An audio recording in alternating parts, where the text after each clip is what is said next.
final eu posso colocar ali uns dizeres e colocar aquela musiquinha, e daí, se você quiser complementar com alguma coisa, também fica bem à vontade. Tá? Tá bom, então. Obrigada. Então, vamos buscando a nossa concentração, respirando profundamente, nos elevando nosso pensamento a Deus, rogando seu auxílio, seu amparo, aos espíritos amigos, a espiritualidade que nos assiste nessa casa, que orienta os trabalhos, possa, nessa noite, envolver a cada um de nós, trazendo as boas energias, trazendo alento aos nossos corações, que essa palestra possa ampliar a nossa fé, nos trazer entendimento, nos trazer paz. Possamos regressar aos nossos lares bem melhor do que quando chegamos. E assim, com a oração da Ave Maria, iniciamos o Evangelho de hoje. Ave Maria, cheia de graças, o Senhor é convosco. Bendita sois vós entre as mulheres, e bendito é o fruto do vosso ventre, Jesus. Santa Maria, Mãe de Jesus, rogai por nós, pecadores, agora e na hora de nosso desencarne, que assim seja. Então, Cláudia, pode ficar à vontade, está contigo.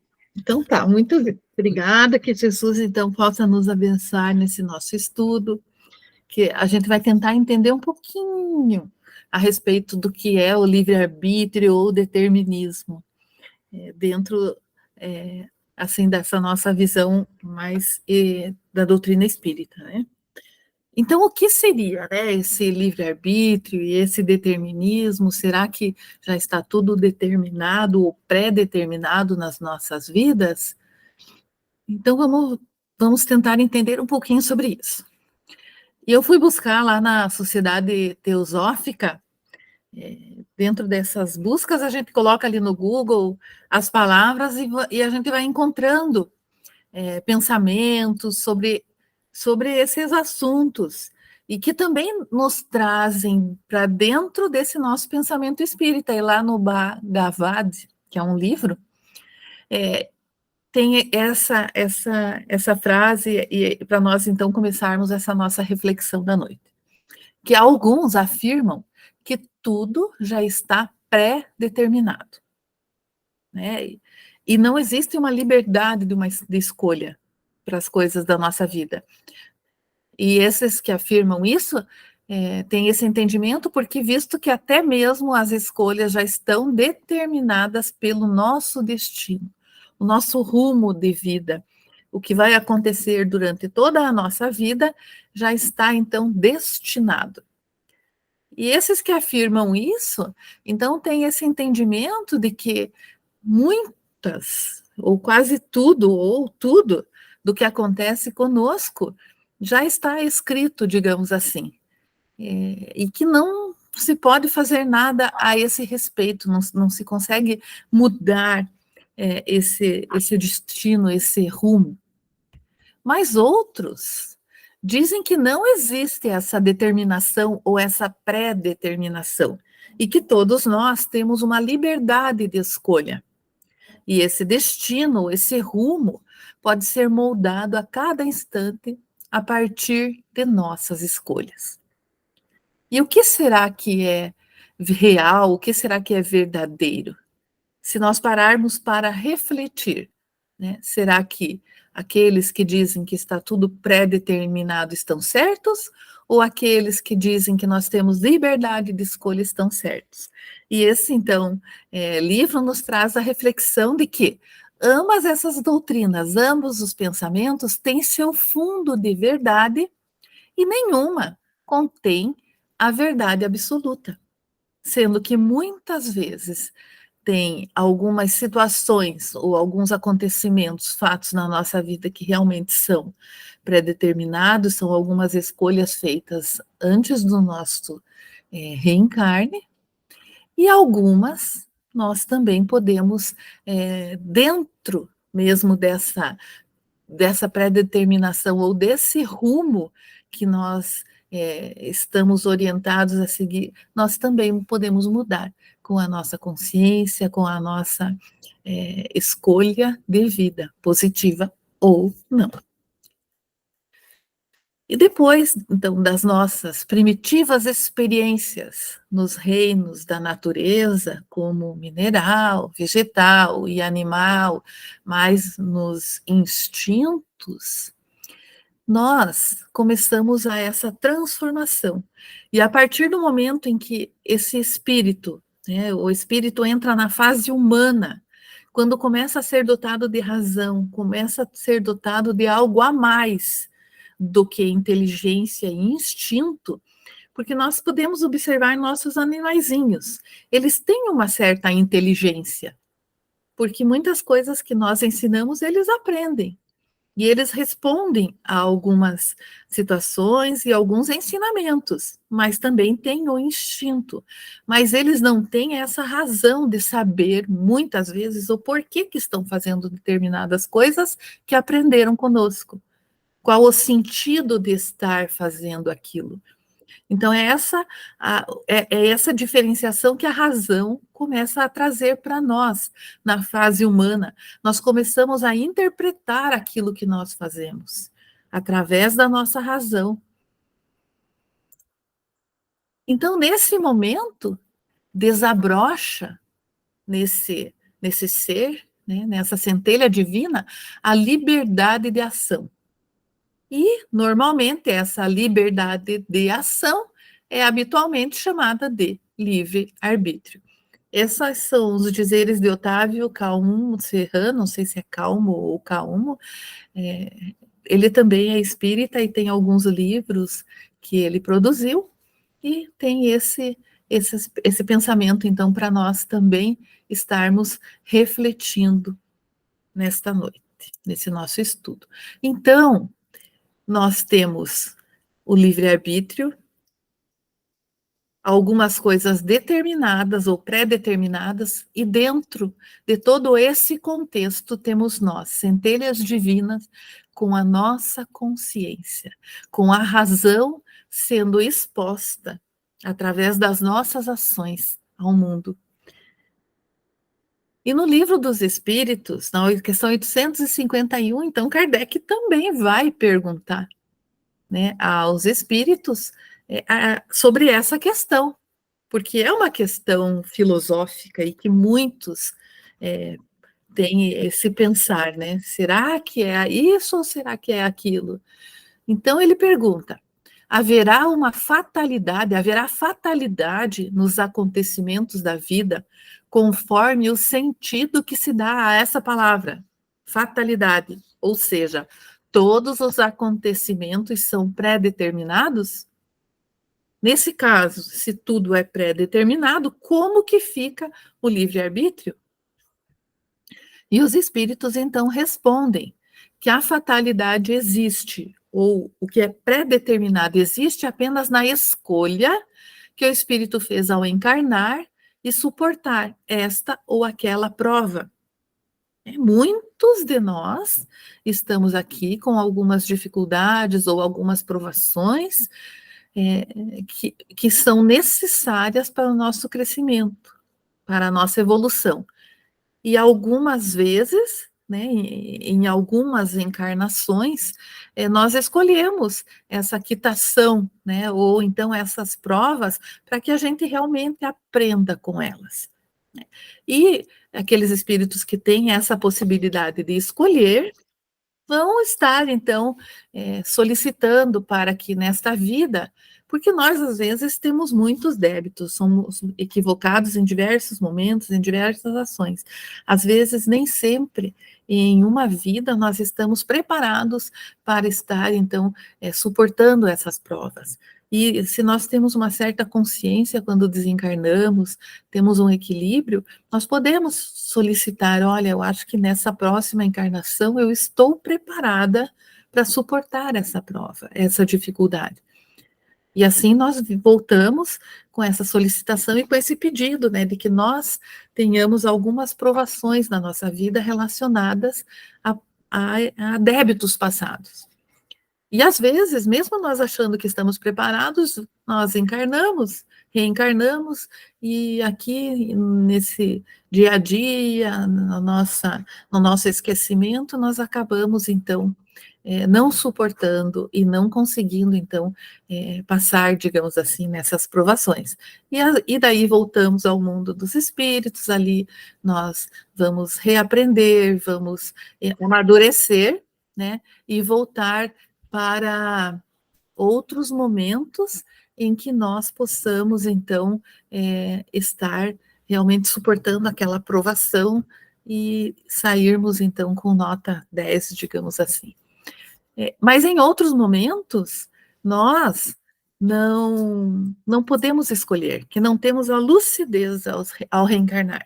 Nesse momento, então, outros escolhem por nós, né? Também com amorosidade e tendo entendimento do que nós podemos suportar e do que nós podemos realmente conseguir estar vivenciando de uma maneira positiva naquela vida. E dessa escolha, então, que muitas vezes é nossa, muitas vezes é daqueles que nos acolhem no mundo espiritual e que nos trazem, então, para a nossa reencarnação, quando nós não temos essa possibilidade de escolher de uma forma lúcida. Então, resulta uma espécie de destino, né? Um rumo, que é a consequência da posição que nós mesmos escolhemos através das nossas ações passadas, né? E essas são as provações que os espíritos falam nessa resposta, falo das provas de natureza física. Então, dessa escolha resulta uma espécie de destino, que é a consequência da posição que ele próprio escolheu e em que se acha, e que se encontra nesse momento. Então, são essas provas de natureza física, as nossas dificuldades. Mas nós temos essas provas de natureza moral, e muitas vezes algumas tentações que vêm para também nos provar. E o espírito, ao conservar esse seu livre-arbítrio quanto ao bem e ao mal, é sempre senhor para ceder ou resistir. Então, algumas provas, assim, por exemplo, alguma provação de natureza física ou de natureza de local, né? O local onde a gente vai morar, vai nascer, a família com a qual nós vamos estar, muitas vezes o nosso corpo físico, a cor da nossa pele, nossas feições, são algumas coisas que vêm, alguns fatores que nos acompanham realmente pela nossa necessidade, né? Muitas vezes nós estivemos em momentos assim que falamos mal de outros seres que vivem aqui no nosso planeta, que tem uma cor diferente da nossa, ou às vezes que tem um sexo diferente do nosso. Então, às vezes, nós vemos com aquela roupagem que nós estivemos, então, falando ou agindo de uma forma negativa, para estarmos, então, vivenciando na própria pele essas dificuldades. E temos também essas provas que podemos chamar que são também de natureza moral, porque trazem com essas provas nos trazem pensamentos, dificuldades, trazem angústia e sentimentos, muitas vezes, né, que nos levam a pensar. E muitas vezes nós vamos ter essas tentações também durante a nossa vida, né? Se alguém, por acaso, em uma outra vida, teve uma vida promíscua, ou foi aquela pessoa que destruiu lares, tantas coisas que nós podemos imaginar, né? Quem sabe nesta vida também vai ter aquele momento em que chegue, digamos assim, na encruzilhada de escolher, né? Segurar o seu freio, pensar no que vai fazer, trazer a razão à tona e deixar o instinto de lado. Por isso que nós, conservando esse nosso livre-arbítrio quanto ao estarmos novamente equivocados ou não, né, nós podemos, então, estar nesta nossa predestinação, quem sabe, às vezes, nos atrapalhando e escolhendo nessa encruzilhada um caminho equivocado que pode muitas vezes nos levar a termos que estar nessas provações novamente. Os bons espíritos que estão aqui nos auxiliando, né, aqueles nossos anjos guardiões, muitas vezes aqueles que estão conosco encarnados também, né, mas aqui eles falam dos bons espíritos, aqueles que nos veem fraquejar, eles podem vir em nossa ajuda e muitas vezes eles estão aqui ao nosso lado só esperando com que a gente peça a ajuda, né, mas eles não podem influir de modo a dominar a nossa vontade. Eles nos auxiliam, eles nos trazem muitas vezes a intuição, nos traz, sabe aquela vozinha que fala, não faz isso, não faz, não fala, não faça. E mesmo assim, muitas vezes a gente faz. Então, eles não podem influenciar na nossa vontade, mas eles podem sim trazer a ajuda. E às vezes a ajuda vem através de outra pessoa, que vem e fala alguma coisa, e você fala, nossa, eu estava precisando tanto de que alguém me dissesse isso hoje. Né? Então, às vezes, esses bons espíritos estão aí nos auxiliando de diversas maneiras. Como eles podem, eles estão nos auxiliando, mas eles não dominam a nossa vontade, eles não nos forçam ou nos instigam a fazer o que eles querem, não. Nós somos livres, né, para a nossa escolha e para agirmos conforme a nossa vontade e razão. Entretanto, temos aqueles espíritos que ainda estão agindo de uma forma equivocada, né? E eles trazem um exemplo que ao lhe mostrar de forma exagerada um perigo físico, podem abalá-lo, assustá-lo e levar a pessoa a cometer alguns atos que não sejam o esperado de uma maneira positiva naquele momento, né?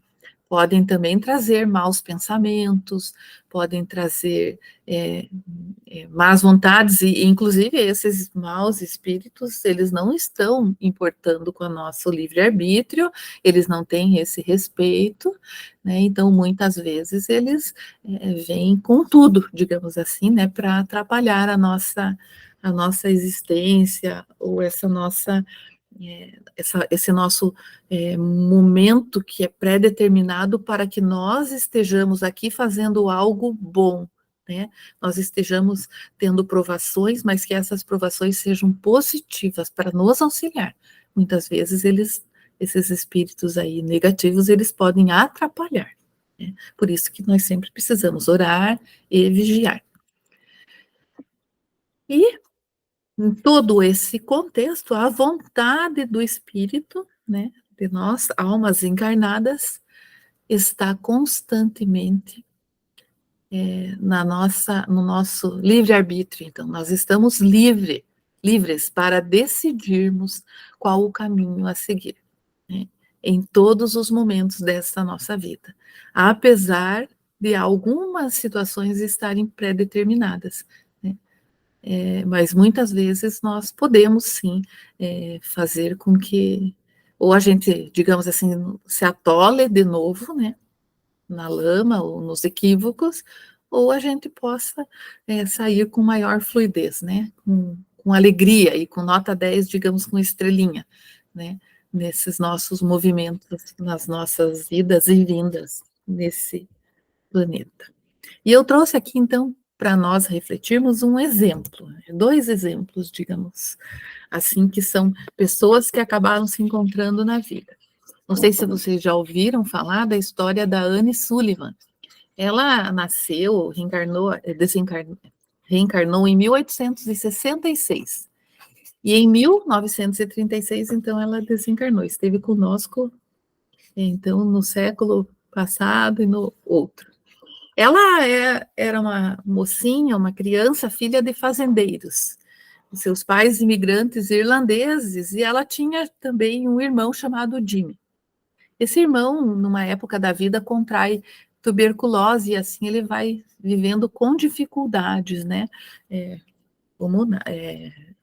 Por causa dessa doença. Eles eram de uma família muito pobre, e o seu pai era uma pessoa que bebia muito e abusava fisicamente dessa menina, a Anne. Aos 5 anos, ela contraiu um tracoma, e esse tracoma quase leva ela à cegueira. Entretanto, ela ainda consegue ter vislumbres e enxergar um pouco. Aos 7 anos, então, a sua mãe acaba falecendo, desencarnando, e o pai abandona os filhos, porque uma pessoa com grandes dificuldades, né, alcoolista, sem o apoio feminino da esposa, ele não sabe realmente o que fazer com os filhos, e os abandona, e eles vão, então, ser entregues a um orfanato. E nesse orfanato, seu irmão, porque já tinha esse problema de saúde, acaba desencarnando em pouco tempo. E ela se vê sozinha, então, com aquela dificuldade de visão, e na sua solidão, ela tem ânsias, né? Ansiedade para fazer algo, né? Para ser alguma coisa. E teve uma época que o presidente de uma secretaria estadual das instituições de caridade, ele visita esse orfanato, e ela se joga aos seus pés, chorando, e pede: ela, senhor Sanborn, eu quero ir à escola. Então ela pede para ir à escola. E ele, então, a ajuda, né, fazendo com que ela, então, vá à escola para aprender. E depois de recuperar parcialmente a sua visão, em uma série de operações, ela se gradua como a oradora da sala em 1886, no Instituto Perkins para cegos. E ela, então, se torna aquela professora, né?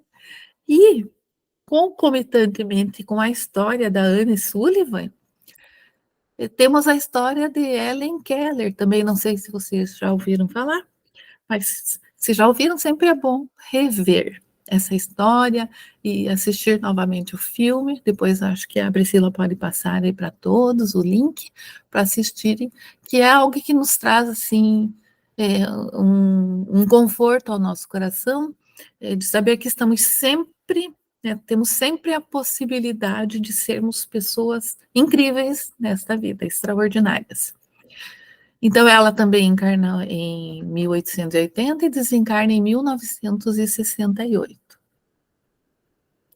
A Ellen Keller é uma menina, então, que nasce perfeita, mas depois de um tempo, se eu não me engano, com 19 meses, mais ou menos, ela se torna cega e surda, porque ela teve uma doença que na época foi diagnosticada como febre cerebral, mas hoje acredita-se que tenha sido escarlatina.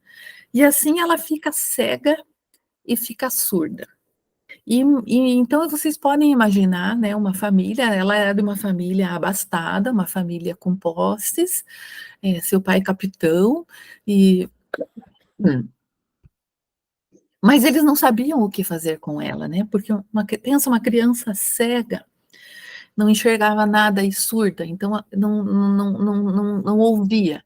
Então, como lidar com uma criança nessa situação? Naquela época, em 1880, então, digamos que em 1882, eles já estavam, então, vivenciando esse problema de saúde com a filha.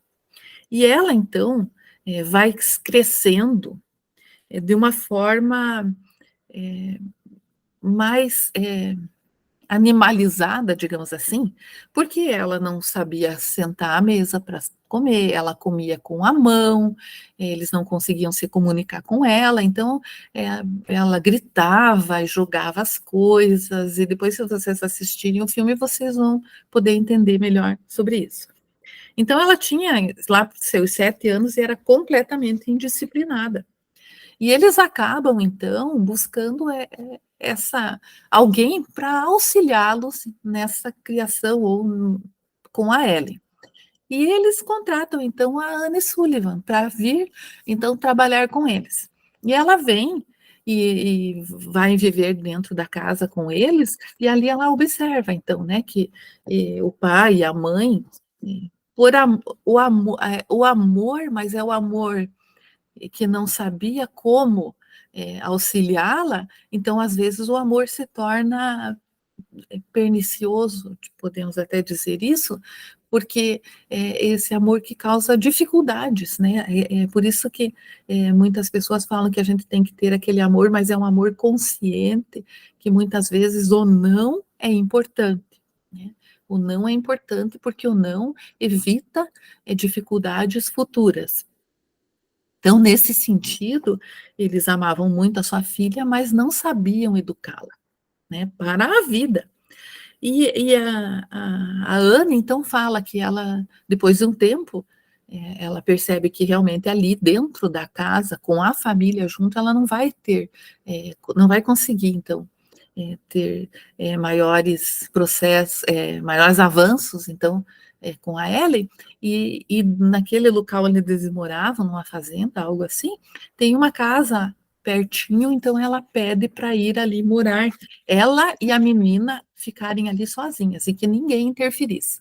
E ali, então, se processa todo um aprendizado, em que a Ellen, então, começa a estar junto com a Anne sozinha, e ali ela ensina a menina a comer a comer com talher, a sentar direitinho na mesa, a não jogar as coisas, e o pai começa a ver isso, né, e ele fala, não quero mais que ela ensine minha filha e tal, mas a mãe acaba interferindo, e realmente essa solução foi a melhor, né, porque ela se transforma, e daí eu vou pedir para a Priscila colocar ali aquele pedacinho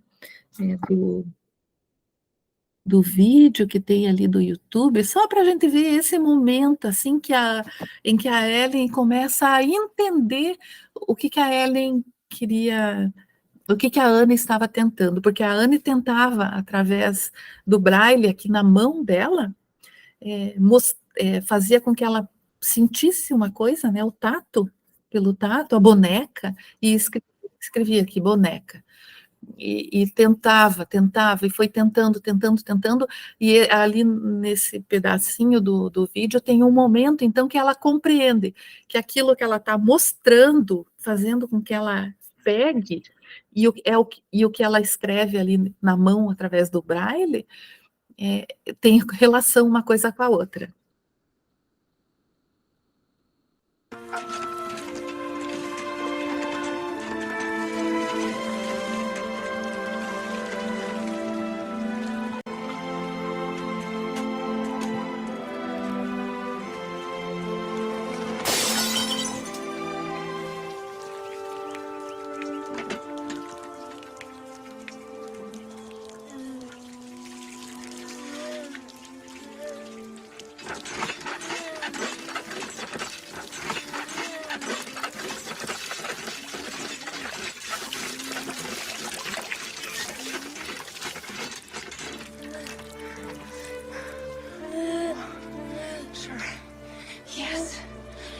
Water. It has a name. Yes. Yes. Yes.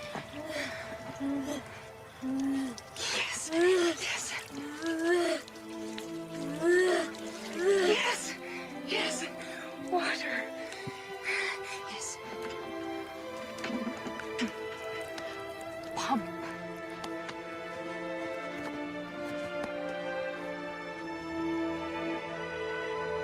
Ground. Yes.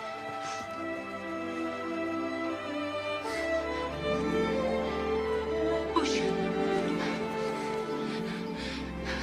Flower. Acho que só tá bom, Priscila. É só para a gente ter, assim, tipo, um spoiler, né, do momento, então, em que ela começa a ter esse entendimento. Sim, deixa eu só pausar agora. Hã? Eu não estava conseguindo pausar o vídeo, agora deu certo. Deu certo? Estão me ouvindo? Sim. Uhum. Então, essa senhorita, a Anne Sullivan, começa as suas aulas a partir da obediência, então, né, que ela então se colocou nesse local, as duas somente, para ela poder então ensinar, né, os modos, os bons modos, uma educação, e do alfabeto Braille. E elas, então, criam todo esse movimento entre as duas, porque depois a Ellen colocava a mão aqui, como vocês veem nessa foto, né? Um dos dedos aqui no nariz, outro na boca e outro aqui no pescoço. Então ela percebia através da vibração aqui da boca, de todos os movimentos que a Anne fazia, e assim ela foi aprendendo a falar. E através, então, do Braille, né, na mão, e ela aprendeu a falar. E diz que tem vídeos da internet que ela explica ali, a Anne Sullivan, né, que a primeira palavra que a Ellen aprendeu a falar foi it, que ela fez, né, ela falava e ela foi vendo e ela repetiu i. Quando ela fez certinho o i, ela ensinou ao it, né. E depois, então, em inglês, ela foi a primeira palavra que ela aprendeu a falar, de fato, né? Mesmo sendo surda. E ela se formou, então, em filosofia, escreveu vários livros, foi uma pessoa muito influente e muito famosa, recebeu inúmeras condecorações.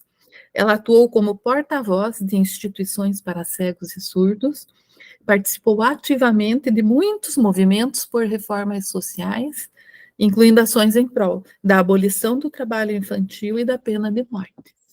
Então, foi uma vida, assim, que teve um grande sucesso, né? E nisso nós podemos até daí refletir a respeito, né? Essa situação que aconteceu com as duas, né? As duas tiveram início de vida com grandes dificuldades quando crianças, né? Entretanto, escolheram ser diferentes ou fazer a diferente através do estudo, do aprendizado. A Anne pôde se formar e com isso ela pôde ajudar a Ellen Keller, né? E seus pais também, que foram buscar alguém para ajudar a sua filha, mesmo achando assim que naquele momento a filha iria sofrer para aprender e aprender a obedecer, né? Foi difícil para os pais que deixaram ela fazer o que ela queria, né? Verem alguém então estarem ali, né, fazendo com que a filha obedecesse, né? Mas tudo isso foi para o seu bem, né? Então nós podemos refletir aonde que estava ali o pré-determinado, né? O que seria pré-determinado para elas e o que fez parte do livre-arbítrio. Por isso que está tudo entrelaçado, né? É quando nós começamos a usar a nossa razão, a nossa boa vontade, nós fazemos a diferença na nossa vida e na vida dos outros. E a Ellen, então, traz para nós esse pensamento. Eu, que sou cega, posso dar uma sugestão àqueles que vêm. Usem os seus olhos como se amanhã fossem perder a visão. E o mesmo se aplica aos outros sentidos. Ouça a música das vozes, o canto dos pássaros, os possantes acordes de uma orquestra, como se amanhã fossem ficar surdos. Toquem, né? Toquem cada objeto como se amanhã perdessem o tato. Sintam o perfume das flores, saboreiem cada bocado, como se amanhã não mais sentissem aromas nem gostos. Usem ao máximo todos os sentidos. Goze de todas as facetas do prazer e da beleza que o mundo lhes revela pelos vários meios de contato fornecidos pela natureza. Mas, de todos os sentidos, estou certa de que a visão deve ser o mais delicioso. Ela, então, que não teve a possibilidade de enxergar nessa sua encarnação, né?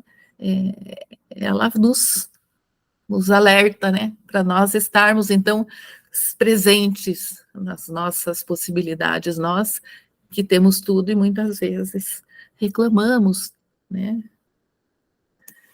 da nossa vida. E Emmanuel, então, vem nos trazer essa reflexão que determinismo e livre-arbítrio coexistem na nossa vida, na vida de todos nós, e entrosando-se na estrada dos destinos, para a elevação e a redenção dos homens.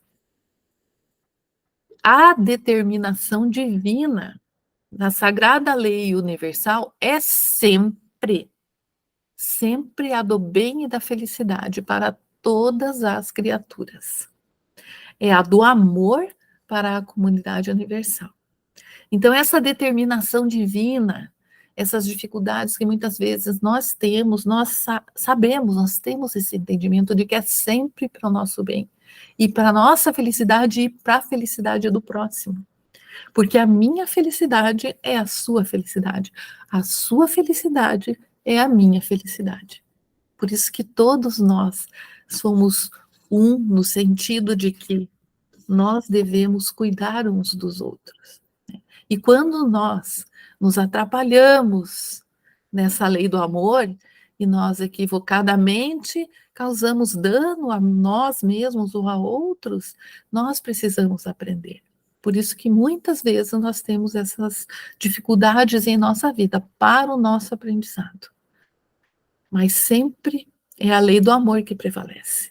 É o amor por cada um de nós, para que nós aprendamos com as nossas dificuldades a não causar desamor.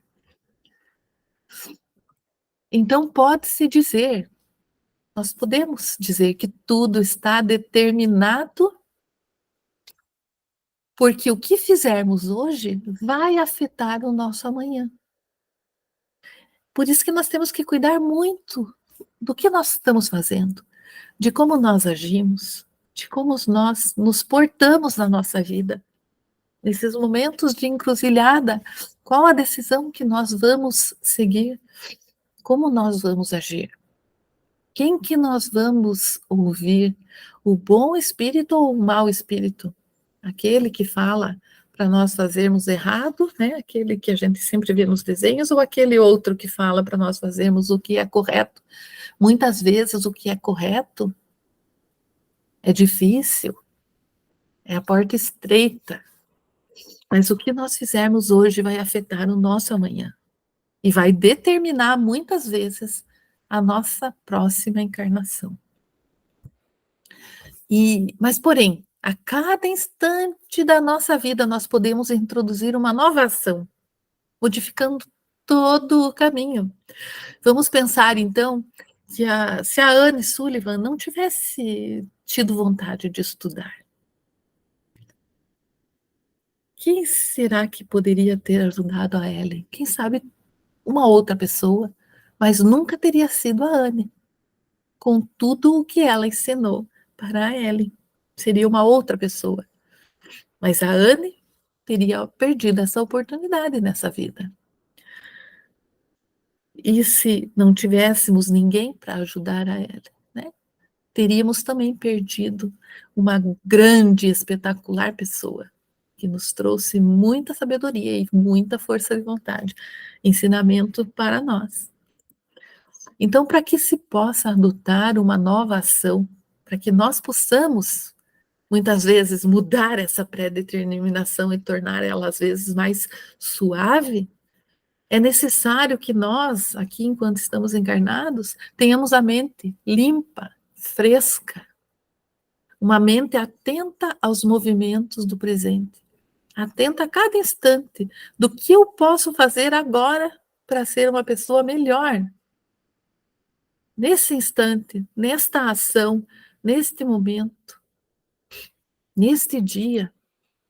Basta, entretanto, se nós não estivermos atentos, basta uma pequena distração que o passado vem.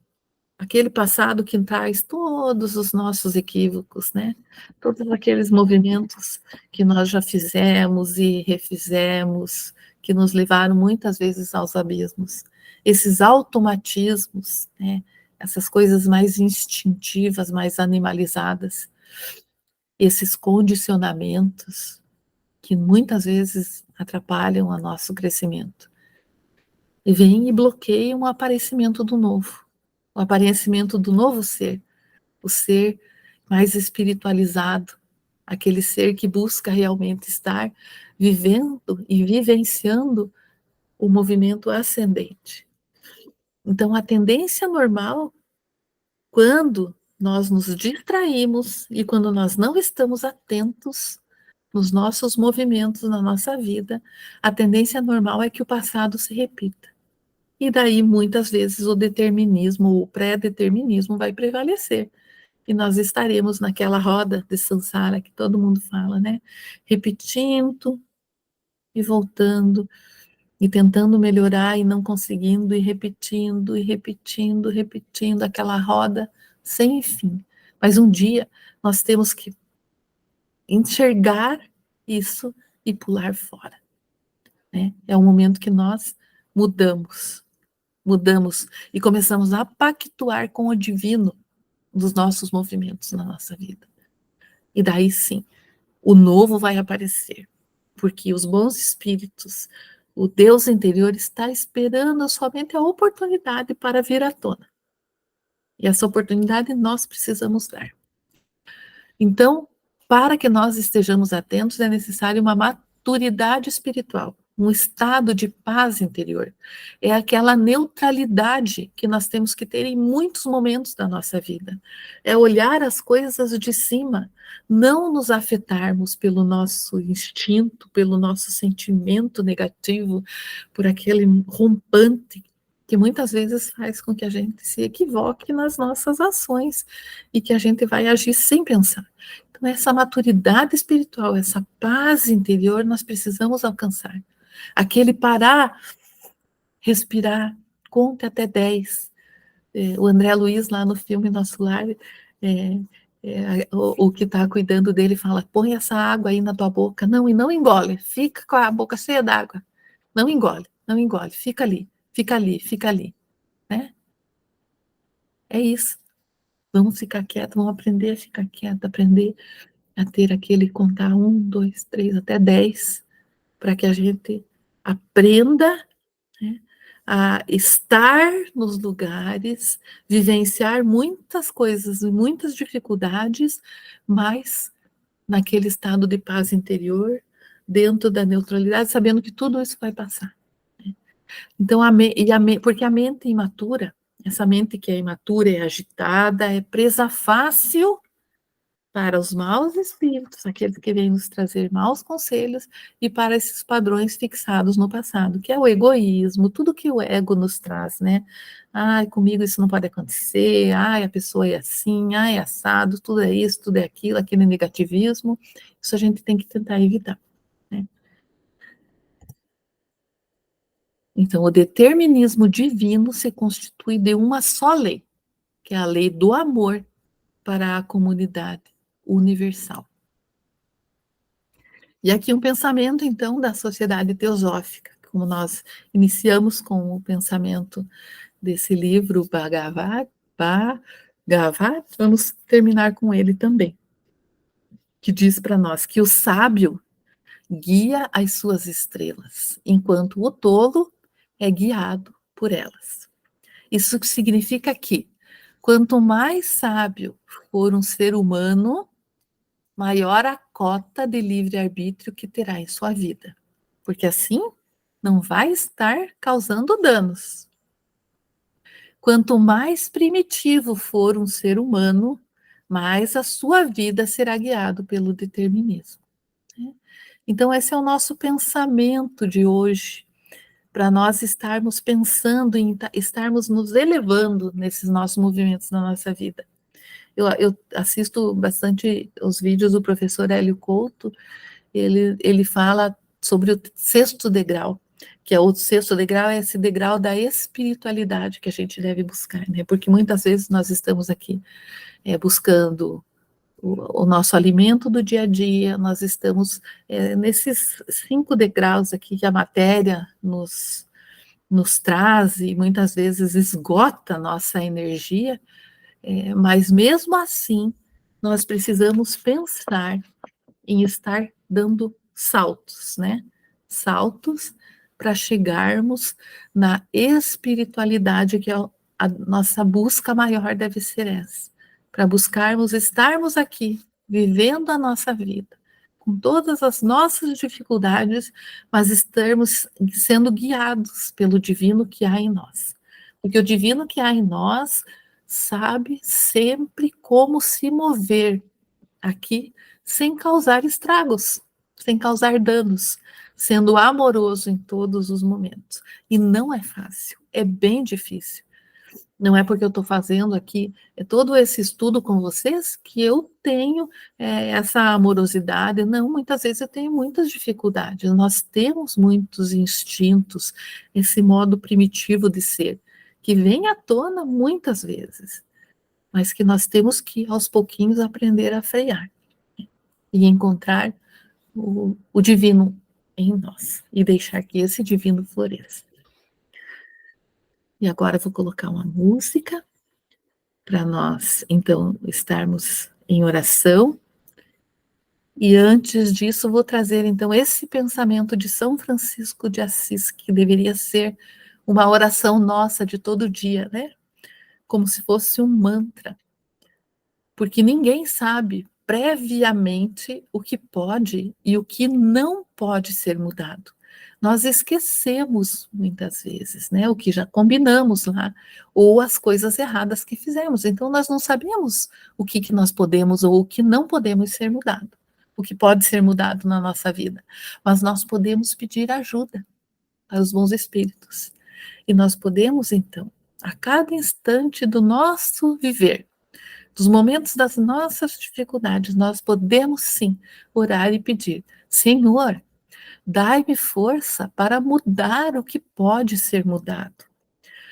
Dai-me resignação para aceitar o que não pode ser mudado. E sabedoria para distinguir uma coisa da outra. São Francisco de Assis.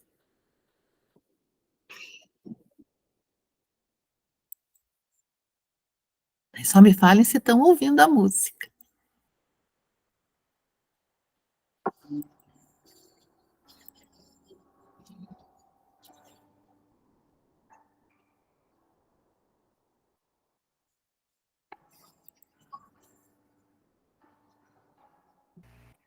Tá baixinha, Cláudia.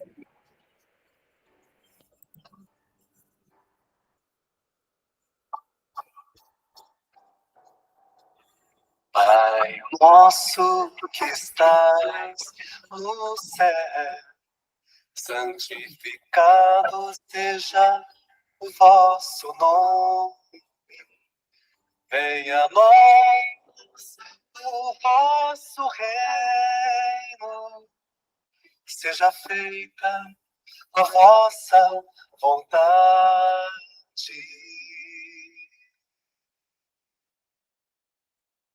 Assim na terra como no céu, o pão nosso de cada dia nos dai hoje.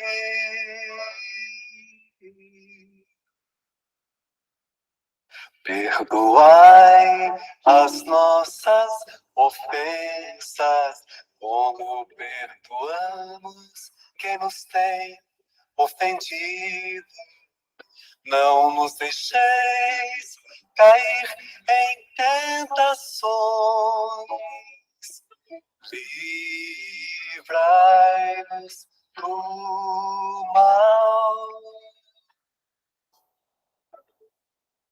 E assim seja. Que assim seja.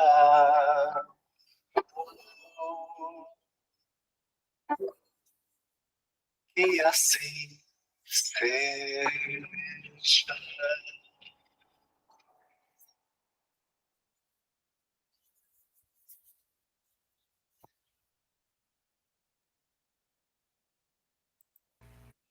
Que assim seja. Uhum.